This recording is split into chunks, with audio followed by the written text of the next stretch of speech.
કેમ છો વિદ્યાર્થી મિત્રો? હવે આપણે એક દાખલો જોઈએ કે જેની અંદર આપણને ત્રિકોણમિતીય વિધેય આપ્યો હોય અને 0 થી પાય આપેલું હોય. તો હવે અહીંયા આપણે જોઈએ તો a બરાબર આપણને કેટલા આપ્યા છે? 0. b બરાબર કેટલા આપ્યા છે? પાય. આપણું સૂત્ર કયું હતું? n બરાબર h બરાબર b માઇનસ a અને છેદમાં n. b એટલે કેટલા? તો કે પાય. પાય માઇનસ 0 એટલે પાય થાય અને આ NH ઉપર જતા રહે તો NH બરાબર પાય.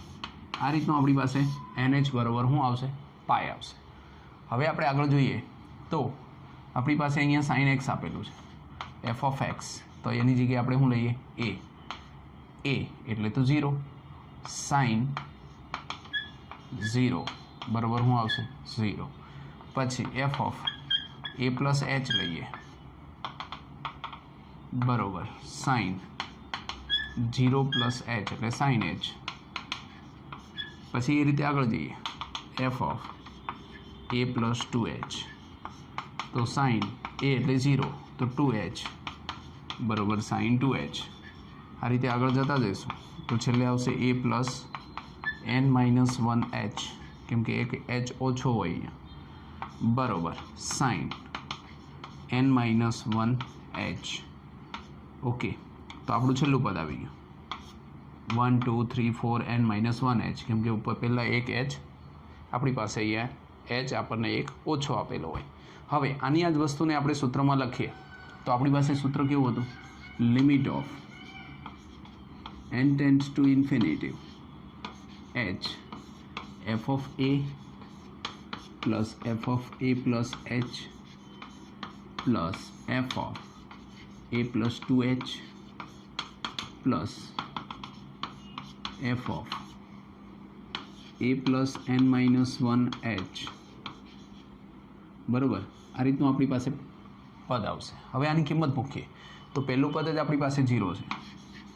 Limit of n tends to infinity h 0 plus sin h plus sin 2h plus up to sin n minus 1h બરાબર. આ રીતનું આપણી પાસે પદ છે.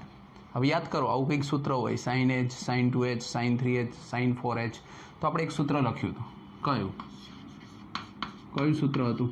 તો cos a plus h by 2 minus cos આની આ વસ્તુ લખવાની a plus h by 2 plus nh by sin h by 2.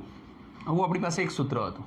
હવે આ સૂત્રનો ઉપયોગ કરીએ તો અહીંયાથી ખાલી આટલું કાઢી નાખો અને આ જે ભાગ વધ્યો એનું સૂત્ર આવે એટલે કે h તો છે જ આપણી પાસે. હવે આપણે મૂકીએ તો શું થાય? લિમિટ ઓફ અહીંયા જે n ટેન્ડ્સ ટુ ઇન્ફિનિટી છે એની જગ્યાએ h જ વધશે તો h ટેન્ડ્સ ટુ 0 લખી શકાય. n ટેન્ડ્સ ટુ ઇન્ફિનિટી હોય માટે h ટેન્ડ્સ ટુ શું લખાય? 0 બરાબર કેમ કે એમાં h n નીકળી જશે. હવે આપણી કિંમત મૂકીએ તો શું થશે? h તો હતો જ આપણી પાસે. આના છેદમાં શું છે? sin h by 2 2 sin h by 2 તો અહીંયા શું આવશે? 2 sin h બાય 2 અને આ જે સૂત્ર હતું આનું એ શું આવશે? cos a plus h by 2 minus cos a plus h by 2 plus nh એટલે શું? તો nh એટલે પાય તો અહીંયા સીધું તમે પાય બી લખી શકો. ઓકે, તો આ રીતનું આપણી પાસે સૂત્ર આવ્યું. હવે એની કિંમત મૂકો. અહીંયા જુઓ તમે તો તમારી પાસે limit of h tends to 0 h by 2 sin h by 2 થઈ ગયું. આ 2 ઉપર જતા રહ્યા hના છેદમાં 2 sin h બાય 2. અહીંયા એની કિંમત 0 મૂકો તો cos h by 2 minus cos આ 0 થઈ જાય. પાઈને આગળ લખીએ તો pi plus h by 2 pi plus h by 2 કયું ચરણ આવશે? ત્રીજું ચરણ. cos pi plus h by 2 એટલે minus minus plus cos pi લખાય બરાબર છે. તો આપણે શું લખી શકીએ? જુઓ આ 1 થઈ જશે કેમ કે તમે ગમે ત્યારે આવી રીતે લખો કે sin limit and h tends to 0 sin theta by theta બરાબર શું થાય? 1. તો sin h by 2 sin h by 2 1 થઈ જશે. તો અહીંયા આપણે લખશું તો શું લખીએ? Limit of h tends two ચલો h ટેન્ડ્સ ટુ 0 જ મૂકીએ તો આ 1 અહીંયા તમે એચની કિંમત 0 લખો તો cos 0 માઇનસ એમને રહેવા દઈએ તો cos, આ તો 0 થઈ જશે, cos પાઈ, તો cos 0 ની કિંમત કેટલી આવે 1 માઇનસ cos પાઈની કિંમત કેટલી આવે -1, -1 માઇનસ માઇનસ પ્લસ, તો શું આવશે 2. તો આની જે રકમનો આનો જવાબ આપ્યો એ કેટલો આવ્યો 2 આવ્યો. તો અહીંયા જે છે આ સૂત્ર આપણે યાદ રાખીએ તો સાઇનની અંદર આ સૂત્ર આવે અને જ્યારે અહીંયા કોસવાળું પદ આપેલું હોય તો આ બંને જગ્યાએ સાઇન આવે, તો સેમ ટુ સેમ જ સૂત્ર થશે. તો આ રીતે સૂત્રથી આપણે ડાયરેક્ટ ગણી શકીએ. ચલો જુઓ સંકલનના ગણિતનો નિયમ કે અત્યાર સુધી તમે જે વસ્તુ શીખ્યા હતા સંકલનમાં એની અંદર કોઈ લિમિટ નથી આવતી. હવે તમને કોઈ લિમિટની અંદર કિંમત આપી હોય, જેમ કે ધારો કે તમને આપ્યું હોય કે f(x) dx, તો અત્યાર લગી આ a થી b લિમિટ નથી આવતી. હવે માનો કે અહીંયા 3 આપીએ અને 5, તો 3 અને 5ની વચ્ચેની જ કિંમત આવવી જોઈએ.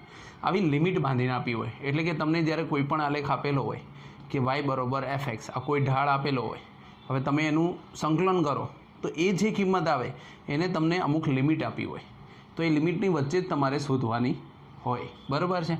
તો હવે અત્યાર સુધી આપણે અનલિમિટ એમને લાવતા હતા, જેમ કે સંકલનની કોઈ પણ રીત લઈ લો, આ તો નિયત સંકલન છે.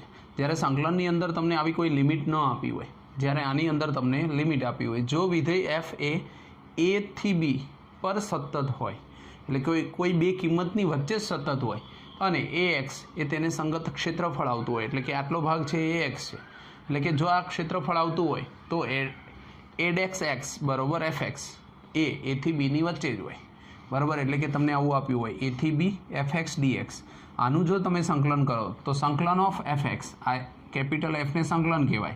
આપણે વિકલન કરતા હતા તો ડેશ કરતા હતા, અહીંયા સંકલન આવ્યું f ઓફ x a થી b f of b minus f of a.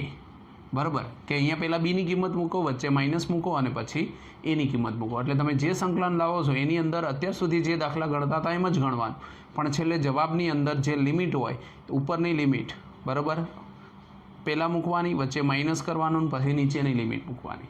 Okay, એ રીતે. તો જોઈએ નિયત સંકલનમાં સ્વેર અચળ c નો લોપ થાય, એટલે કે ક્યાંય તમને c જોવા નહીં મળે. જેમ કે જો સંકલન ઓફ fx dx બરાબર fx પ્લસ c, આ સાદું સંકલન કરતા હતા આવું હતું.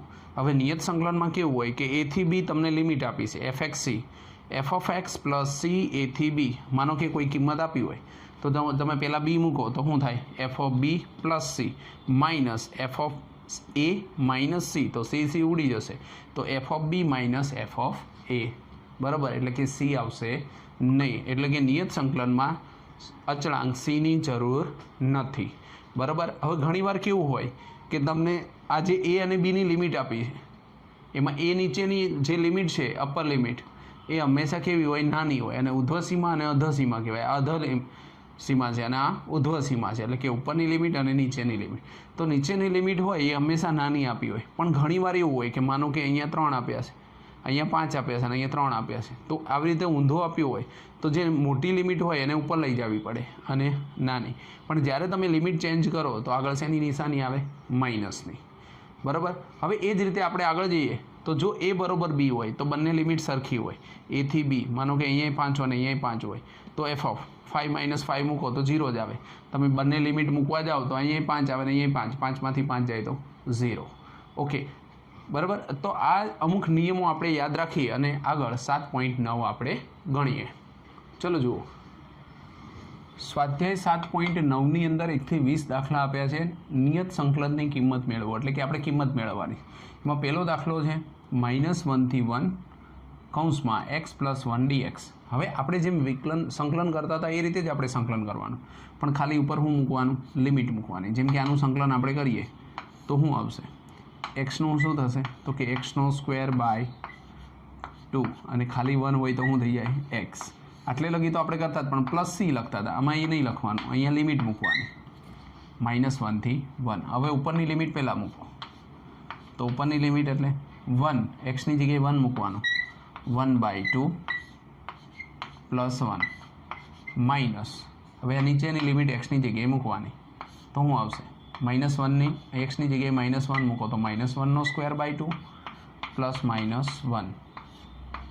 બરાબર, બંને લિમિટ મૂકી દીધી, પહેલાં ઉપરની લિમિટ મૂકી, વચ્ચે માઇનસ અને પછી નીચેની લિમિટ. તો છૂટા પાડીએ 1/2 પ્લસ 1 માઇનસ 1નો વર્ગ એટલે 1 જ થાય. આ માઇનસને અંદર જવા દો તો 1/2 માઇનસ 1 છે, માઇનસ માઇનસ પ્લસ 1, 1/2 ઉડી જશે. 1 અને 1 એટલે કેટલો જવાબ આવશે? 2. બરાબર. આ રીતે આપણે લિમિટ મૂકી શકીએ. જેમ આપણે સંકલન કરતા હતા એમ જ કરવાનું, પણ પ્લસ c ની જગ્યાએ હવે તમારે લિમિટ મૂકવાની. અહીંયા તમને આપ્યું છે 2 અને 3, તો આનું 1/x એટલે આપણને ખબર છે log x, તો આનું સંકલન શું થશે? log x. જો ખાલી log x ન મૂકવું હોય તો બેઝમાં e લખવાનું, અહીંયા 3 અને અહીંયા 2. હવે પહેલાં 3 લખીએ તો log xની જગ્યાએ હું લખ્યું 3 માઇનસ log xની જગ્યાએ હું લખ્યું 2. log કોમન કાઢી નાખો તો log e 3/2. બરાબર. આ રીતે આપણે લખી શકીએ. સિમ્પલ વસ્તુ જ છે. જે સંકલન કરતા હતા એ જ સંકલન કરવાનું, ખાલી છેલ્લે આપણે લિમિટ મૂકવાની. જો અહીંયા જોઈએ તો અહીંયા સંકલન કરીએ આપણે, તો સંકલન કરશું તો શું આવશે? સંકલન કરીએ એટલે જે સંકલનની નિશાની છે એ જતી રહી. 4 3 ઘાત હતી તો 4 ઘાતના છેદમાં 4 ઘાત માઇનસ 5, એક્સની 2 ઘાત છે તો 3 ઘાતના છેદમાં 3 ઘાત પ્લસ 6, એક્સની 2 ઘાતના છેદમાં 2 ઘાત અને પ્લસ 9. કંઈ ના હોય તો શું હોય? એક્સ. અહીંયા કઈ લિમિટ આવશે? 1 અને 2. પહેલાં 2 મૂકો, -1 કરીને 1 મૂકો. પહેલાં એક્સની જગ્યાએ બધે 2 મૂકી દો, જ્યાં ઉડતા હોય ત્યાં ઉડાડો. તો અહીંયા શું આવશે? એક્સની 4 ઘાત તો 2ની 4 ઘાત માઇનસ 5, 2નો ક્યુબ બાય 3 પ્લસ 6, 2નો સ્ક્વેર બાય 2 પ્લસ 9 અને અહીંયા શું આવશે? 2. વચ્ચે માઇનસની નિશાની. બરાબર છે. આ એક પદ પૂરું કર્યું, વચ્ચે માઇનસ. હવે 1 મૂકવાનું, જ્યાં જ્યાં એક્સ છે ત્યાં બધે 1 મૂકો.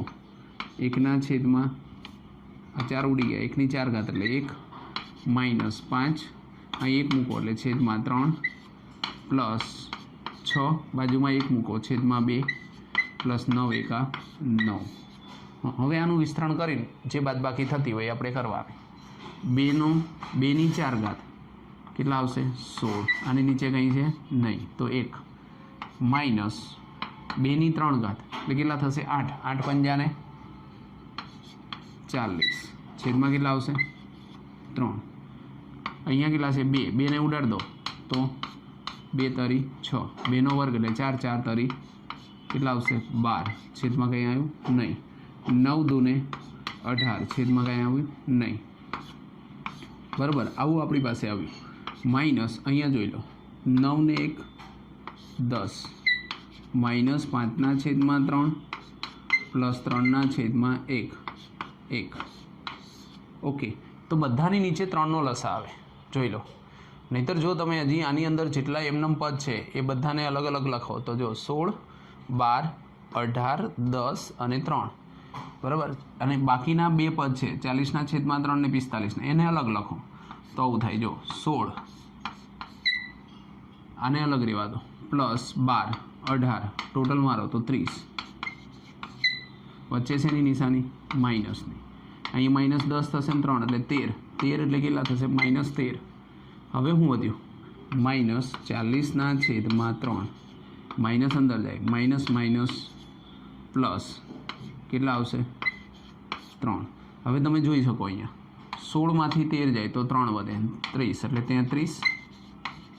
40માંથી 5 જાય તો 35ના છેદમાં 3. આનું જો ટોટલ મારીએ તો શું થશે?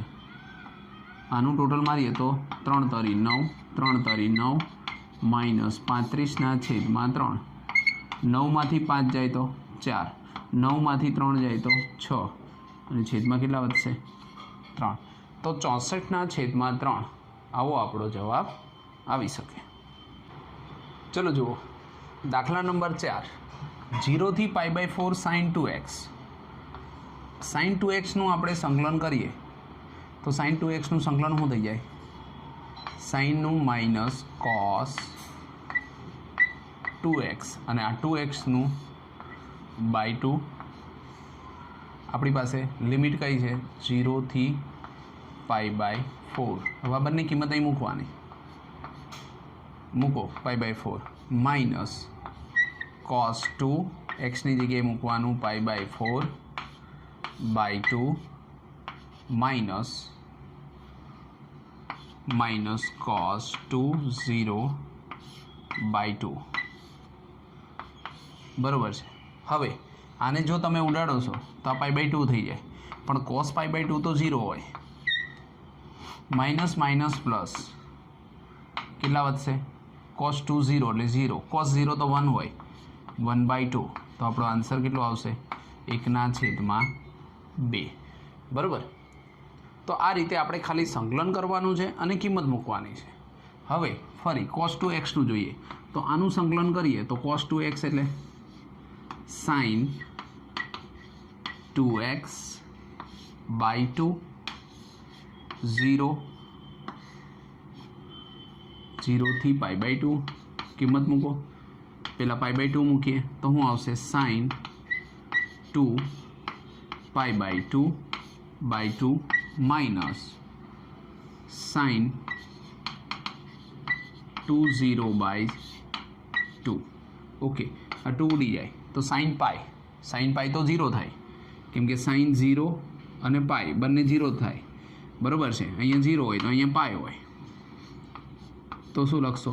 0 માઇનસ 2 ગુણ્યા 0 0, sin 0 0 થાય તો શું આવશે? 0. બરાબર. આન્સર શું આવશે? 0. દાખલા નંબર 6, 4 થી 5 લિમિટ છે e⁻x dx. હવે e⁻x નું સંકલન તો e⁻x જ થાય. e⁻x લિમિટ મૂકો 4 અને 5, e⁻5 માઇનસ e⁻4 કોમન કાઢી નાખો. e⁻4 કોમન કાઢો તો e−1. બસ આ રીતે સિમ્પલ રીતે આપણે દાખલા ગણી શકીએ. જો દાખલા નંબર 7, 0 થી π/4 tan x dx. હવે જેટલા સૂત્રો આવડતા હશે એ પ્રમાણે આપણે ખાલી કિંમત મૂકતી જવાની. જેમ કે tan x, તો tan x નું સંકલન શું થાય? log sec x. આધારમાં e કરી દો 0 થી π/4. હવે કિંમત મૂકો. log sec π/4 minus 0 log e sec 0. Okay, તો sec π/4 તો કેટલા આવશે? √2. તો log e base √2 minus sec 0 એટલે cos 0 બાય 1/cos 0. તો cos 0 એટલે 1 થઈ જાય, તો 1/1 એટલે 1. તો sec 0 ની કિંમત પણ શું આવશે? 1. તો log e ની 1, પણ log 1 તો 0 હોય.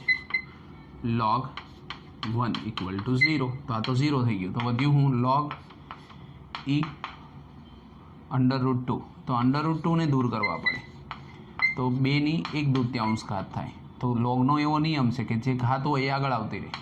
તો આપણો જવાબ આવશે 1/2 log 2. આવું લખો તો એ ચાલે, અને 2 e કરો તો પણ ચાલે. તો 1/2 log e બેઝ 2 આવું થઈ શકે. હવે અહીંયા જુઓ ફરીવાર cosec x dx એટલે cos x નું સંકલન કયું? તો log mod cos x minus cot x. બરાબર, આ એનું સૂત્ર છે. તો આપણે ડાયરેક્ટ મૂકીએ તો શું આવશે? log, ખાલી log લખશો તો એ ચાલશે, અને આ રીતે e લખશો તો એ ચાલશે. cosec x minus cot x. Mode ન કરો, કારણ કે આપણને π/6 થી π/4 ની લિમિટ જ આપે છે, જે પ્લસ છે. π/6 એટલે 30 અને π/4 એટલે 45. બરાબર, 30 થી 45. હવે એકવાર π/4 મૂકો ને એકવાર π/6 મૂકો તો જોઈએ log cosec π/4 માઇનસ cot π/4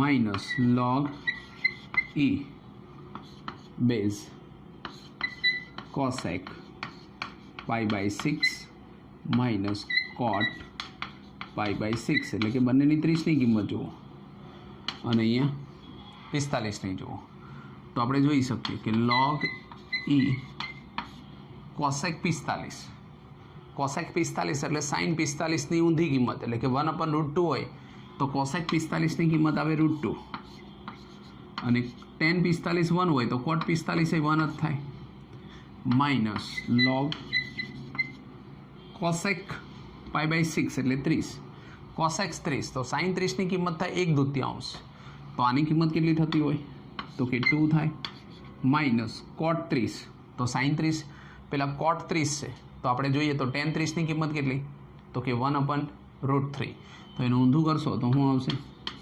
√3 આને તમે લોગને કોમન કાઢશો તો શું આવશે log e √2 - 1 અને 2 - √3 બરાબર તો આ રીતે આપણે જવાબ લાવી શકીએ ચલો જુઓ દાખલા નંબર 9 0 થી 1 લિમિટ આપી છે 1/√1 - x² છે તો યાદ કરો આ કોનું સૂત્ર હતું √1 - x² તો સાઇન ઇન્વર્સ x તો આપણે સીધું હું લખી શકીએ આનું સંકલન શું થાય તો કે સાઇન ઇન્વર્સ x/a પણ a એટલે તો 1 છે તો ખાલી શું આવશે સાઇન ઇન્વર્સ x 0 થી 1 મૂકો કિંમત સાઇન 0 મૂકો તો શું આવશે સાઇન ઇન્વર્સ અહીંયા 0 1 માઇનસ સાઇન ઇન્વર્સ 0 કેમ કે પહેલાં 1 આવે અને પછી 0 આવે હવે સાઇન ઇન્વર્સ 1ની કિંમત તો કે સાઇન ઇન્વર્સ સાઇન 1 ક્યારે હોય જ્યારે π/2 હોય માઇનસ સાઇન ઇન્વર્સ 1 ક્યારે હોય જ્યારે સાઇન 0 ક્યારે હોય તો સાઇન 0 તો આ 0 થઈ જાય અને અહીંયા ઉડી જાય તો π/2 આવે π/2 માઇનસ 0 ઓકે તો આપણો જવાબ શું આવશે π/2 ઓકે હવે અહીંયા ફરી જુઓ આગળ 10મા દાખલામાં 0 થી 1 dx/1 + x² તો 0 થી 1 1/1 + x² તો આ તો ટેનનું સૂત્ર થયું તો આપણે શું લખી શકીએ tan ઇન્વર્સ x 0 થી 1 બરાબર છે હવે ફરી વાર જો 1 લગાડીએ તો શું આવશે tan inverse 1 minus tan inverse 0 હવે tan ઇન્વર્સ 1 ક્યારે હોય tan 1 ક્યારે હોય π/4 હોય ત્યારે તો π/4 tan 0 ક્યારે હોય જ્યારે tan 0 હોય તો આપણો જવાબ કેટલો આવશે π/4 ઓકે હવે આ બાજુ જુઓ તો 11મા દાખલામાં 2 થી 3ની લિમિટ આપી છે dx/√x² - 1 તો આ કોનું સૂત્ર છે જ્યારે 1/x² - 1 આપ્યું હોય તો 1/2a log x - a/x + a તો આપણે એ સૂત્રનો ઉપયોગ કરી શકીએ સંકલન ઓફ log 1/2a તો આપણે a એટલે 1 છે તો જો આપણે 12 લખીએ 1/2a log x - 1 અને છેદમાં x + 1 લિમિટ છે 2 થી 3 હવે કિંમત મૂકો એકવાર 3 મૂકો ને એકવાર 2 મૂકો 1/2 log અહીંયા 3 મૂકશો તો શું આવશે 3 - 1 3 + 1 માઇનસ log અહીંયા મૂકશો તો શું થશે 2 મૂકો 2 - 1 2 + 1 1/2 log 3માંથી 1 જાય તો 2 2/4 ઉડાડ દો તો 1/2 આવે માઇનસ log 1/3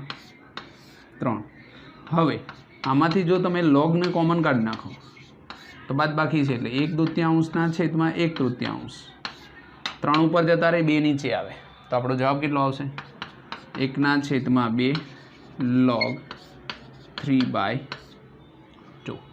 તો આ રીતનું આપણે ગણી શકીએ